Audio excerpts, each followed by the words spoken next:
Show recording begins right now.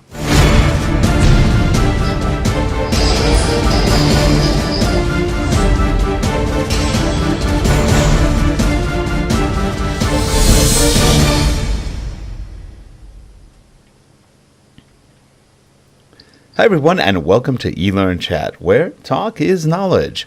Well, today we are joined recently back from ice. She was iced over, now she is here. Dawn Mahoney. Hey Dawn, how are you? Hi everyone, glad to be back. I hope you had a good time in last week's show when I wasn't here. Oops. Yeah, in fact I just realized I just put you up and I had your wrong name. Yeah, you got Lisa's Lisa tag showed there. up. I knew I forgot something this morning. Darn. I'll go fix that while we're talking. That's fine. Anyway, so how are you today? I'm well, thanks. Oh, you have Patti in the shot now, too. Good. I had a great week with ASTD friends and attending the conference, and it was a lot of big learning. Still processing. That's good. And as you just noticed, because Fumble Fingers over here got the wrong shot, we have a venerable guest. She's been on before. I think this is her third or fourth visit. I'm not quite sure. I lose track after a while. Always love having her on. Good friend of ours. Always interesting. Dr. Patti Shank. Hey, Patti, how are you? Hey there. I'm fine. Glad to be here. Good.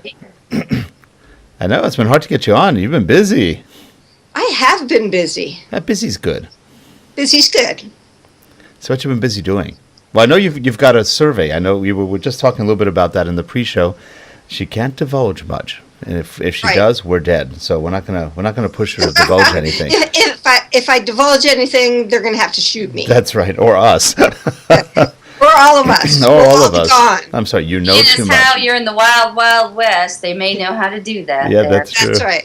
That's right. Yep, just finished up the authoring tools survey for the eLearning Guild, and we'll have some very interesting results for you coming right after.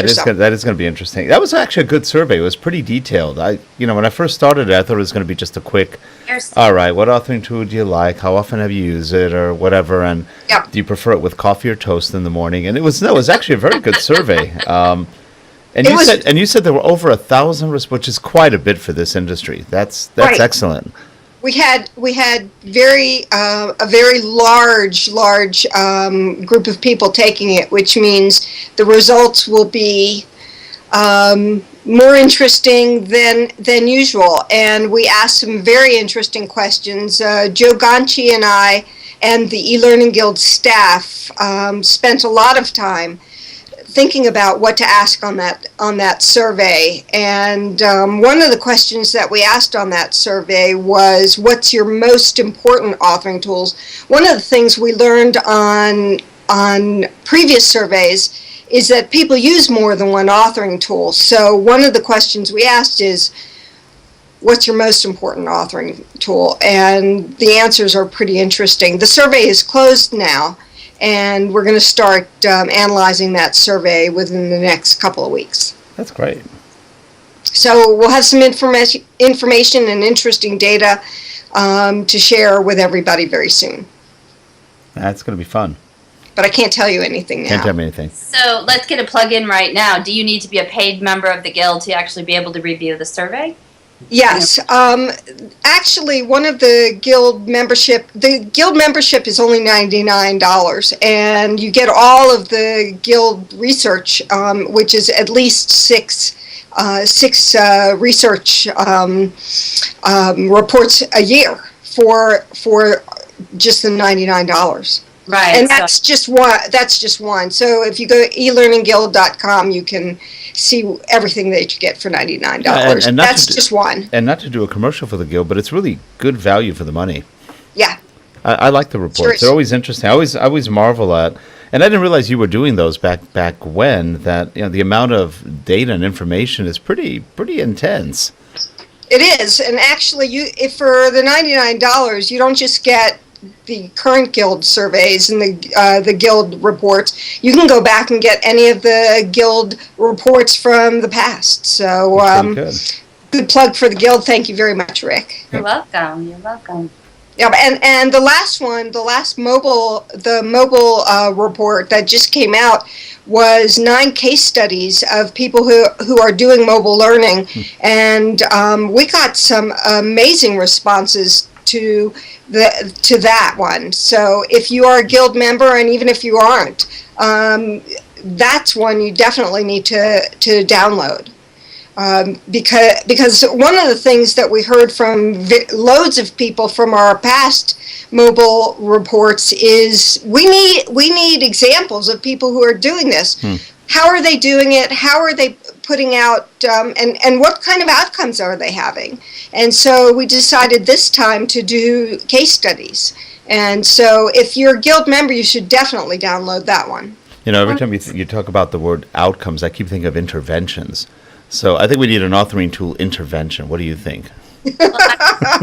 I would say almost every other week I get questions about authoring tools, whether on eLearnChat or through absolutely. And the question is, what authoring tool should I use? Right. So what I'll put a plug out here for those that watch offline and online is to watch for this study from the Guild, because if you're in the mode of building your planning for next year, with this coming out in the fall, this report, you'll have some built-in justification for conversation back at work on which tools to consider, which ones to purchase. And likewise with the M-Learning case study that she just mentioned just now, a lot of you are asking those questions as well. What should I do? Which tool should I buy? How should I author? It seems perfect timing for that. You know, it's funny. When people ask me, well, what tool should I buy? I said, you need more than one. Right. Unless you have no budget, and then you have a tough decision, because not really every tool does everything you need. We've gone past the days of tools that were very extremely functional. Now they're all functional in limited ways. And, you know, all the authoring tool vendors get pissed at me all the time. It's like, it's we use all of the tools pretty much, at least all the big ones. And, they're not all as complete. I would say just to throw it out there, the most complete tool that I run into is probably Lectora, which has just about everything in it, and it works. It's pretty good. And then you have varying degrees of tools that work really well or not as well after that. You also have to ask the question, when someone says to me, what tools should I use? And the question is, for what, under what circumstances? Right. Right. There is no one perfect tool for everything. No, there isn't. And, that's why Snagit wins. Well, I love it. You know what? I love Snagit. It's cool. Windows 7 I absolutely love that tool. What I used to go through to do screenshots for building technical training years ago was ridiculous. And now Windows 7 comes with Snippet.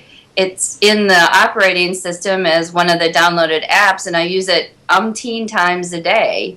So, and I'm not even building technical training anymore. So, who knows what your most important tool is? It really matters what you're doing, when you're doing it, and for whom. So, yeah. Right. Absolutely. And I just have to laugh, Rick, when you say Snagit, because I can't tell you how many times I open Snagit a day to do one thing or another, just to make a copy of something. It is an amazing tool. They've done just an incredible job of making it extremely useful. And they, I don't know, the people at TechSmith never cease to amaze me. They always come out with good versions of everything. It's probably one of the most bug-free pieces of software anyway. You've got Snagit, Camtasia. They're all good. Right. You're absolutely right. So I have a question for you. Why aren't training organizations facilitating more informal learning? That's one of my bugaboos. Here we are, all going out there doing more and more formal learning, when the research is really, really clear that most of what people learn from in the workplace is informal learning.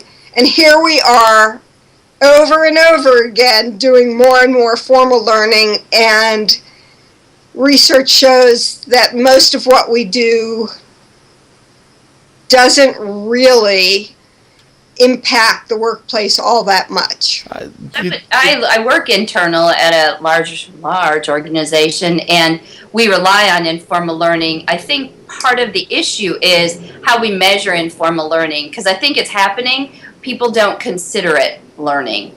They don't measure it properly. They don't capture the information, should it be. That would be my response to the question. We can't exist without And I'll add, my response would be, I think it's a pedantic industry. And as a result, it's an industry that doesn't change that quickly. And so a lot of people resist the informal learning approach because it's not formal. It's not something that can be put into a little box and be manipulated. And it depends on what part of the industry too. If we're talking e-learning, I think that's a little bit different. People tend to be a little bit more, I guess, tech-oriented, and they're looking at ways to get training out there quickly. If we're looking at stand-up training, I'd say it's still more pedantic. It hasn't changed that much because a lot of stand-up trainers really don't want to change that much because they feel their jobs are on the line. I don't think so. But I think there's a little bit of that where you've got some fear. You've got, look at engineers. Engineers don't change well quickly, and they're in cutting-edge development kind of things, but they don't change. So the same with the training industry. It's a slow-to-move industry. Look at ASTD, for example. Even though there's a lot of, inroads into making it more modern, it still has a lot of the older stuff in it. So what I'm hearing you guys say is one, that because it's harder to measure, we don't do it, and because we don't like to change, we don't do it. But we're complaining that we're not taken seriously.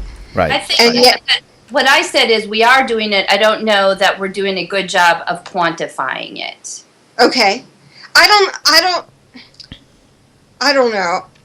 Part of me wonders why we don't do whatever's needed to make a difference. And what makes a difference most is what makes a difference. And what makes a difference is the day-to-day things that get learning done in an organization.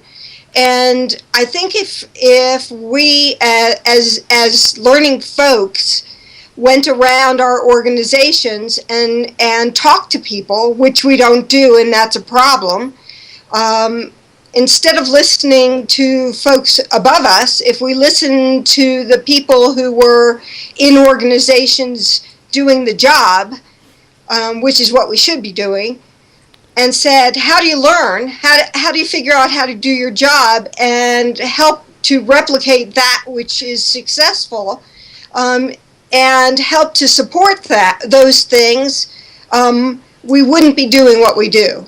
I remember I spent a couple years working with a healthcare organization, and each organization did various things internally in their own organizations. And we took the best things that worked in organizations and replicated it elsewhere. And those things took off like wildfire. And instead of just taking things from above on high and just forcing them down the throats of people that didn't work, these things worked really, really well. And because they were replicated from one place to another, and we quickly determined, does this work here? Does this work here? We were able to prototype and determine what worked well, and then get rid of things that didn't work, and it just, things worked really well. Instead of just doing centralized big huge things and watching people just be disgusted by what Central Command wanted us to replicate. Does that make any sense? It does, and I think part of the problem is in a lot of training organizations is exactly what you said. You've got centralized training, and they see one part of a company. They don't see other parts, and especially if you're in a big company or a big organization or agency where you've got many branches, you've got people distributed out everywhere. Central doesn't work all that well because they don't really know the needs of everybody. They know mostly the needs of the central people. Right. And they tend to be not, we've talked about this before, they're not operational.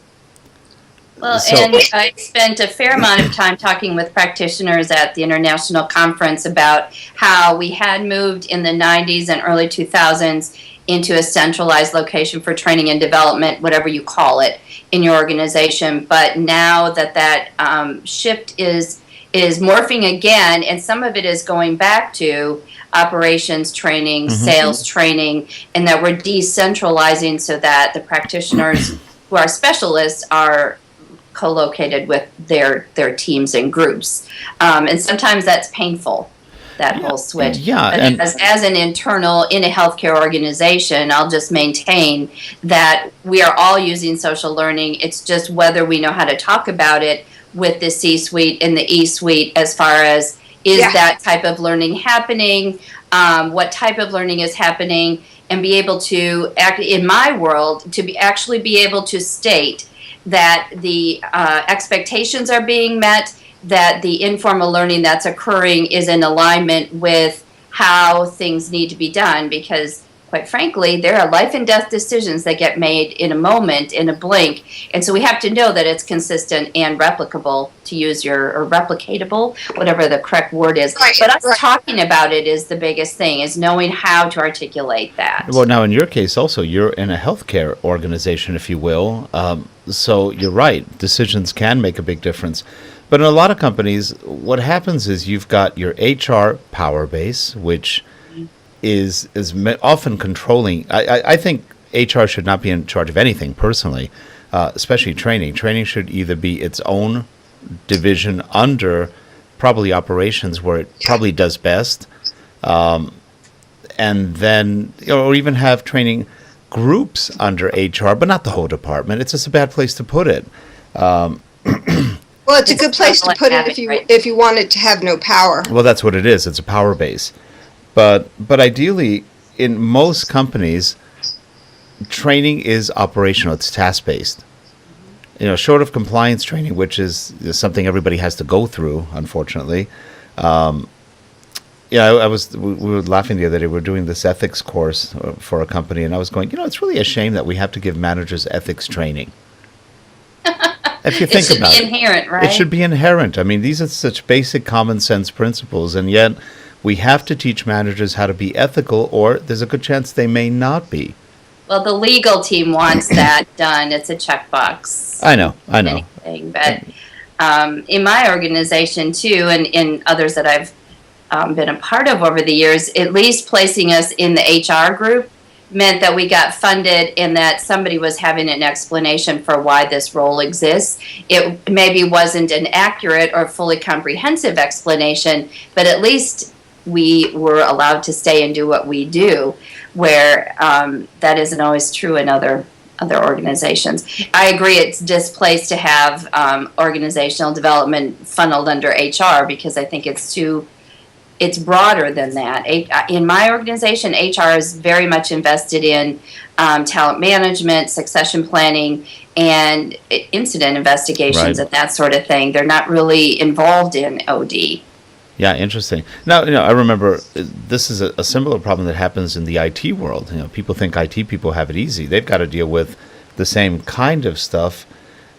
A lot of IT organizations are under finance. The worst place you could put them under accounting. Really? Oh, that's just brilliant. That's a big fight. Yeah, it's just brilliant. I mean, you're near the budget people, but you're near also the people who are the least creative in any company. Well, not only that, there's a lot of justification combo that has to happen. Right. But in most companies, at least smart companies, IT, training, they're all under really their own departments. And they report to either maybe a high-level VP, senior VP, or actually a president.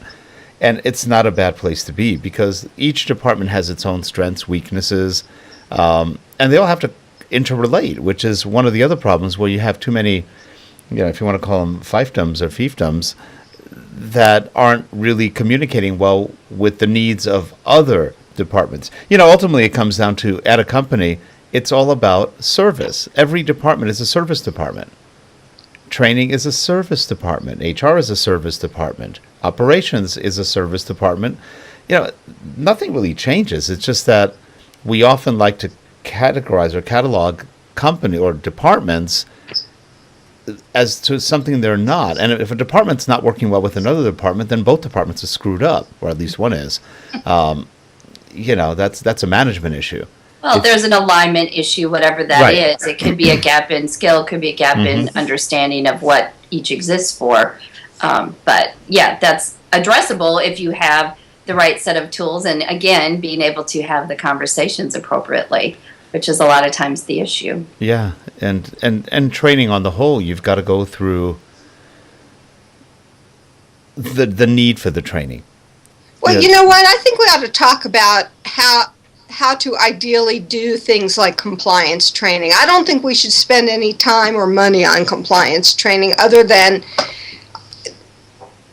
put it in a PDF, put it on a video, put some questions after it, and get it over with. I don't think we should spend time on cutesy compliance training or try to make it look like something it isn't. People know that it has to be done. Let's get it done as quickly and as painlessly as possible by trying to make it something other than what it is. I think it downgrades what else we do. Let's not try to make it look like the other types of training that we do. Well, that's a I good don't know. point. What do you think? I agree. I personally hate compliance training because most of it shouldn't even be there. But compliance training is strictly there as a CYA to Yep. make lawyers happy and companies, and companies less litigious, or actually to protect against litigation. There's no other reason. Now, what do you think of this, Patty? There isn't a company, or there's very few companies in the world that do training because they want to. It's because they have to. Absolutely. And people in training don't get that.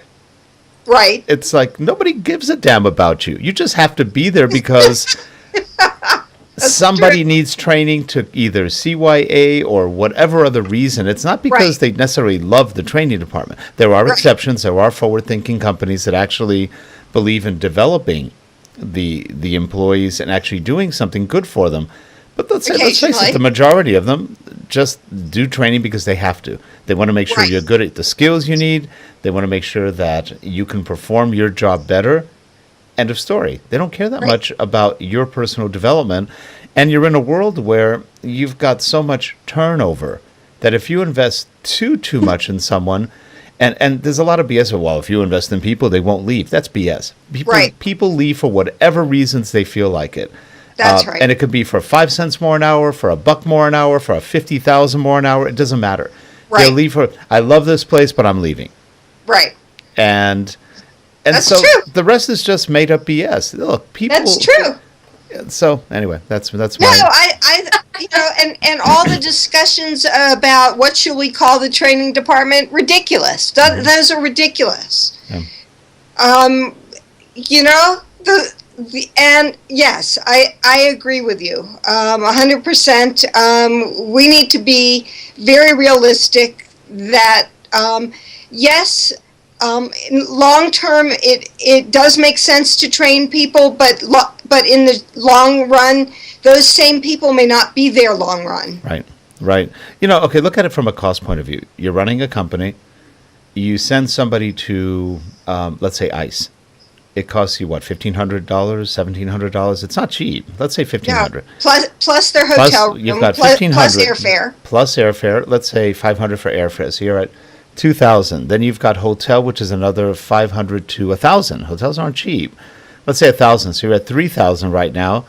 Person comes back and gets a job somewhere else because you met somebody really nice at ICE that liked them. Yeah. And that happens all the time. And so companies are reticent to send people because it's not worth their money, especially in a bad economy. Yeah. And it's just sort of it's just a sad reality of life. I remember seeing a lot more people going to trade shows and everything years ago. But when the economy gets bad, that stuff gets cut.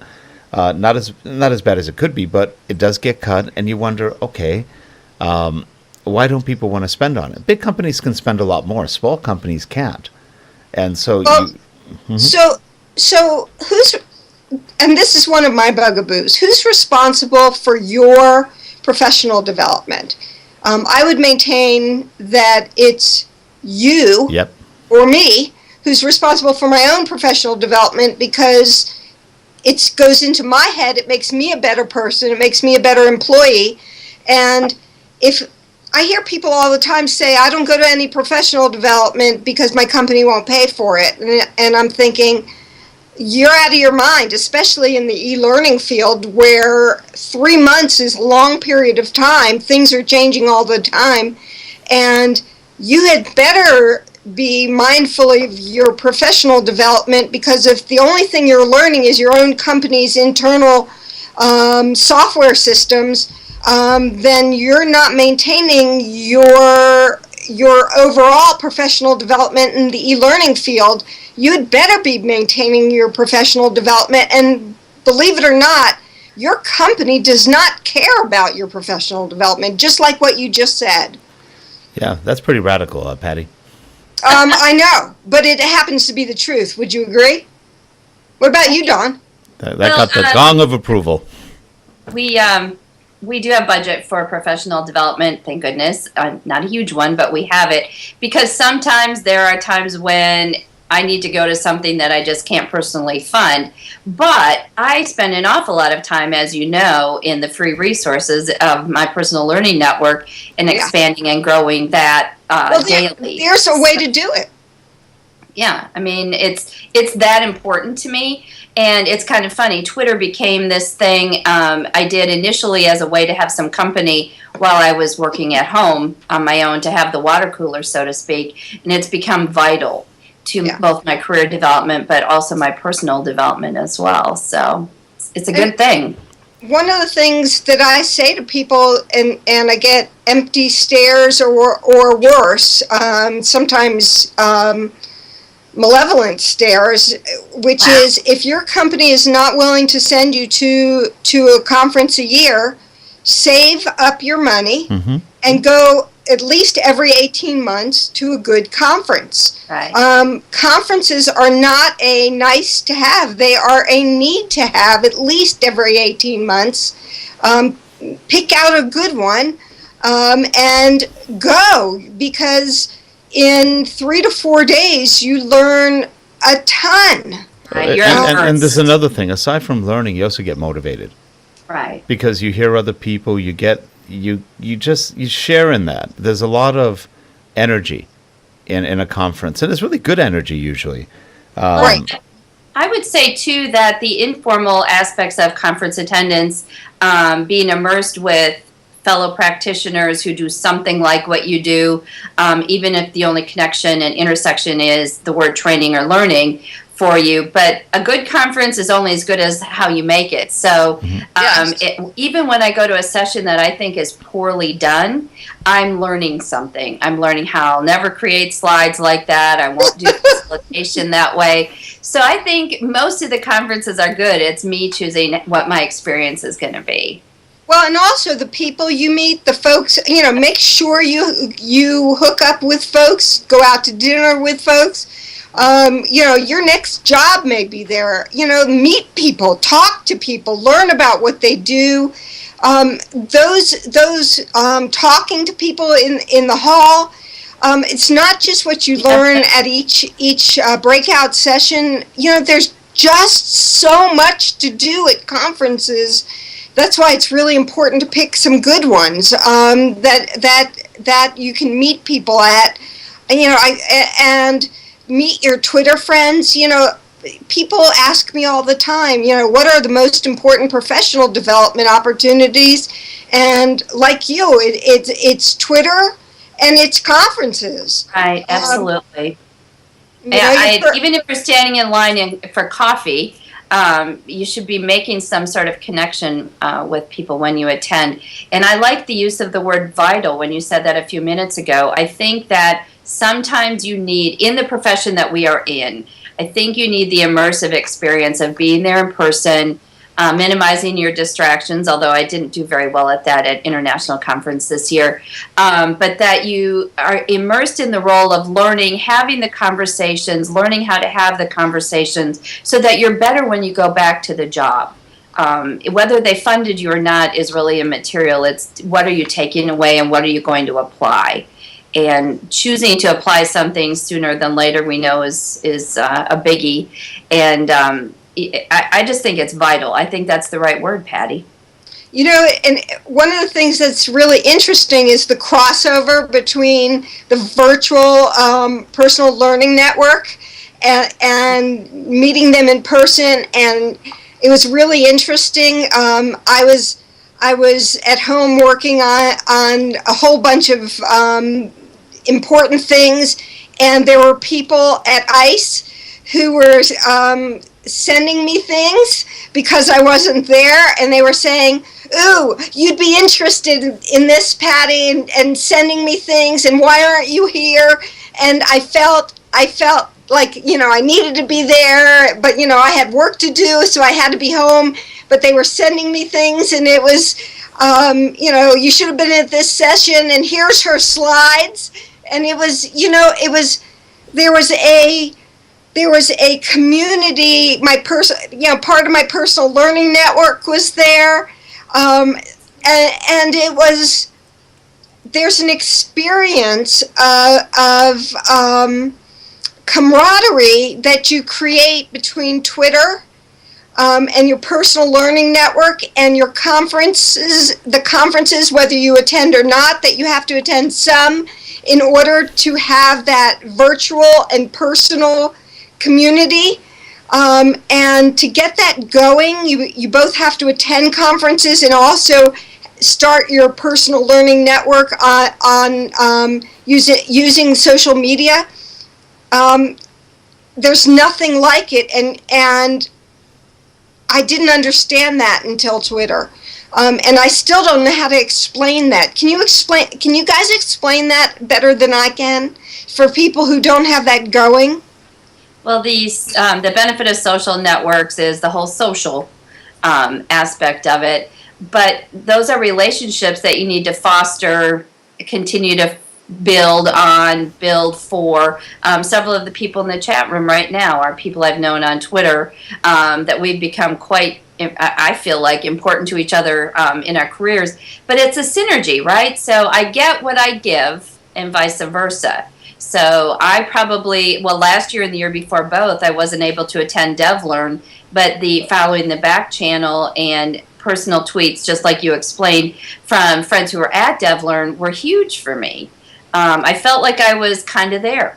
And right. I didn't have to feel, oh, poor me, because I wasn't attending. It's really important, and I think we're probably not to the place of being able to say really how important in articulate terms.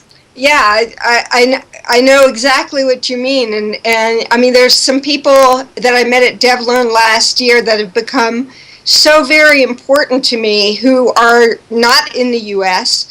I don't know if I will see them again, but they've become a very important part of my life. And I know when I was writing the salary report for the eLearning Guild last year, I didn't understand salaries in non-U.S. terms. And so I was trying to figure out, did these salaries make sense in rupees? And did these salaries make sense in pounds?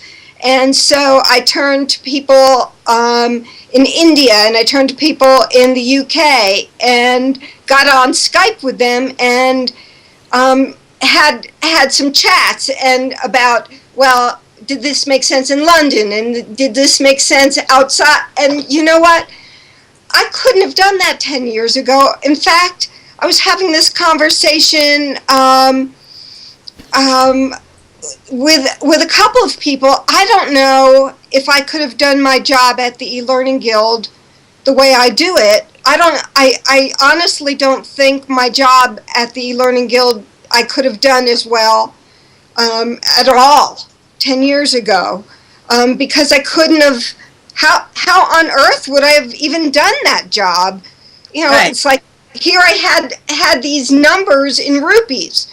Well, I can explain how you would have done it. You would have gone digging through a pile of business cards that you meant to do something with 10 years ago and hoped you could find that person that you remembered was in there, or you kind of remembered, and or I'll say that back in the day when I had to do things, I would send an email to someone at ASTD corporate, and they would usually hook me up or connect me. But it's a little bit easier now, isn't it, making those personal connections? Really, I mean, she remembered who I was, and we talked, and she said that number seemed a little bit high, and she was sending an email or a message through Twitter to someone else, and could that salary have come from maybe it came from Bangalore where the salaries might have been higher, and we had a conversation, and it was an amazing process to be able to process salaries and to figure out whether my N was too low, and maybe that was the reason I had a salary that was off, and we were able to process that very quickly. It was just a lovely experience. And we're going to leave it at that lovely experience because we are at the end of the show. Yay! Patti, we need to have you back on. Well, this was very exciting. I would just like to leave. Every time you come on, somebody's pissed at me. I don't know, at me. That's just she gets me talking. I get in trouble. Well, I do want to say this one thing for those of you who have not had the experience of having both the virtual and the in-person experiences of conferences and Twitter. I'd love to talk to you about that because it's an unbelievable experience that I would hope you would have. And you know what? There's great camaraderie when you go in person. There really is. There really is. You see people that you know, and you get hugs, and it's just a good thing. It's good at a lot of different levels. Yeah, and really I would love to have that with other people. So find me at DevLearn or mLearnCon or whatever. I'd love to meet you in person. Sounds good. And I'm going to see you in about 2 weeks, aren't I? Yes, and I'm going to interview you there. Sounds good. I'm looking forward to it. That's my first. Actually, it's my second mLearn. I went to it once. The very first one I went to, I didn't attend the show. I was just there. At the exhibits only, but it was fun. It was really good seeing the people there, and so this one I'm actually working the show, so that'll be even more fun. I'm looking forward to that. That sounds great. I'll wave at you from afar. Oh, from afar. I'll be tweeting. Yes. I'll watch. Yeah, we'll be mobile. Don't worry about it. Nobody's actually at the show, Dawn. Everybody's mobile. It's a good point. Yeah, we actually don't send people. We just send our iPads and iPhones and Androids, and yeah. We just all ship our iPads. That's there. right. In your mobile device, set it up. That's right. That's mLearning at its best. Hey, Patti, as always, appreciate you being here. Glad to be here. Glad we could actually get some of your time. I know you're a busy woman, so this was pleasant. And Dawn, glad you're back from ice and you didn't ice over there. Life is good. I dodged all the storms that. Yeah, they had. that's good. I'm very glad of that. Yeah, were you at ice too, Patti? I wasn't. Oh, you weren't. Okay, I wasn't sure. And I couldn't make it either, unfortunately. But maybe next year. Have a good one, everyone. You take care. Right. And if you're in the chat room, thanks for being there. And actually, we didn't even ask the chat room any questions today. Nope, we didn't give them time, but they've been doing a really good job on their Okay, good. Hi, chat room. Do your homework, chat room. Next week, we have questions. Dawn will give you an assessment. You don't pass? That's it. No more chat room. I'll be on the chat room in just a second. Anyway, take care, everyone. We'll see you next week on eLearnChat. Bye-bye.